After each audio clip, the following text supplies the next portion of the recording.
Hello everyone, আসসালামু আলাইকুম। আজকে আমি কি করব তাই আপনাদের সাথে আমি শেয়ার করব। চলুন দেখি আজকে আমি কি করি। তো আমি আজকে ডিপ ফ্রিজটা পরিষ্কার করব। ডিপ ফ্রিজটা দেখতে পাচ্ছেন, সামনে যেহেতু কুরবানির ঈদ, ডিপ ফ্রিজটা দেখতে পাচ্ছেন বরফের পাহাড় জমে গেছে। আর ফ্রিজে যা আছে সব কিছু আমি কিছু রাখবো, কিছু ফেলে দেব, কিছু অন্য ফ্রিজে রেখে দেব। কারণ আমাদের মহিলা মানুষের খাদ্য এত খারাপ, যা পাই তাই স্টোর করে রাখি। আর অনেক সময় আছে বের করার অলসতায় তার বাইরে থেকে কিনে নিয়ে আসি। দেখতে পাচ্ছেন কি মোটা বরফ। এগুলো যদি আমি এমনি রেখে দিই তাহলে আমার 12 ঘন্টা চলে যাবে এই বরফ গলতে। তাই আমি এখন হালকা কুসুম গরম পানি আর সাথে যদি একটু লেবুর রস অথবা ভিনেগার দিই তাহলে খুব সহজেই এগুলা গলে গলে পড়ে যাবে। আর মাছের যে একটা কাঁচা মাছ মাংসের গন্ধ ওইটা থাকবে না। আপনারা দেখতে পাচ্ছেন আমি হালকা গরম পানি এখানে ঢেলে দিচ্ছি। ঢেলে দেওয়ার পর খুব সহজে হালকা হালকা করে চামচ দিয়ে চাপ দিলে এগুলা পড়ে যাবে। যে দেখতে পাচ্ছেন খুব সহজেই পড়ে যাচ্ছে। যেদিন ডিপ ফ্রিজ পরিষ্কার করা হয় সেদিন আমার পুরো দিনটাই চলে যায়। আজকে আমি একটাই পরিষ্কার করব, অন্য আরেক দিন আরেকটা পরিষ্কার করব। আমার সম্মানিত ভাই ও বোনেরা, প্লিজ আমার চ্যানেলটাকে সাবস্ক্রাইব করুন, আমার পাশেই থাকুন। আর এখন কিন্তু জিলহজ মাসের চাঁদ দেখা গেছে, আলহামদুলিল্লাহ।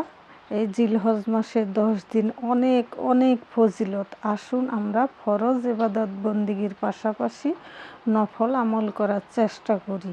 যেমন কোরআন তাওলাত করা, জিকির করা, তাহাজ্জুদ নামাজ পড়া, নফল নামাজ পড়া ইত্যাদি, দান সৎকা করা। আমি সব সময় কি করি, সব সময় ফ্রিজের নিচে আমি 2টা ফ্রিজের নিচে আমি কি করি, প্লাস্টিকের মোটা কাগজ বিছিয়ে দিই।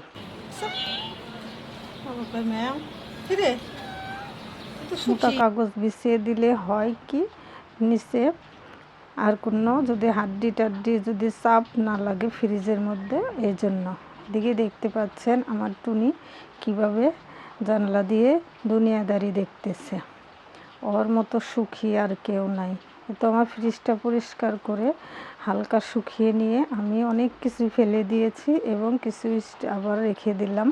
আবার ওই ট্রান্সফার করছি অন্য আরেকটা ফ্রিজে। এদিকে ফ্রিজের হ্যান্ডেলের কাভারটাও ময়লা হয়ে গেছে, তাই চেঞ্জ করে আমি নতুন আরেকটা লাগিয়ে দিলাম, দেখতে পাচ্ছেন।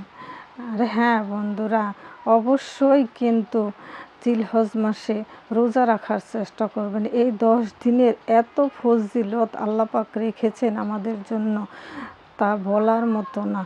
আসুন আমরা যদি 10টা রোজা না রাখতে পারি, অবশ্যই জিলহজ মাসের 8 তারিখ এবং 9 তারিখ রোজা রাখবো। আরাফার দিন দোয়া কবুল হয়। আল্লাহ পাক এই আরাফার দিনে লক্ষ লক্ষ বান্দাকে ক্ষমা করে থাকেন। আসুন আমরা আরাফার দিন বেশি বেশি আমল করার চেষ্টা করি এবং আরাফার দিন আমরা বেশি বেশি পড়ব লা ইলাহা ইল্লাল্লাহু ওয়াহদাহু লা শারীকা লাহু লাহুল মুলকু ওয়া লাহুল হামদু ওয়া হুয়া আলা কুল্লি শাইইন কাদির। ঠান্ডা পানি চাই না, আমার তো ঠান্ডায় লেগে গেছে। এদিকে আমি সুপার কাভারগুলো পরিষ্কার করতেছি, এগুলো আমি ওয়াশ করব, এই জন্য কাভারটিও আমি খুলে নিলাম। একদিকে আমার হাজব্যান্ড দেশে গেছিলো, ওই যে চলে এসেছে। ওনাকে বলছি আমি কিছু আম কাঁঠাল গাছ থেকে পেরে নিয়ে এসো। সম্ভবত উনি কিছুই আনেন নাই, উনি এসে আবার অফিসে চলে যাবেন। দেখা যাক উনি কী আনছে। উনি আম কাঁঠাল কিছুই আনে নাই, গাছ লেবু গাছ ছোটো দেখছে এই জন্য কয়েকটা লেবু ছেড়ে নিয়ে আসছে।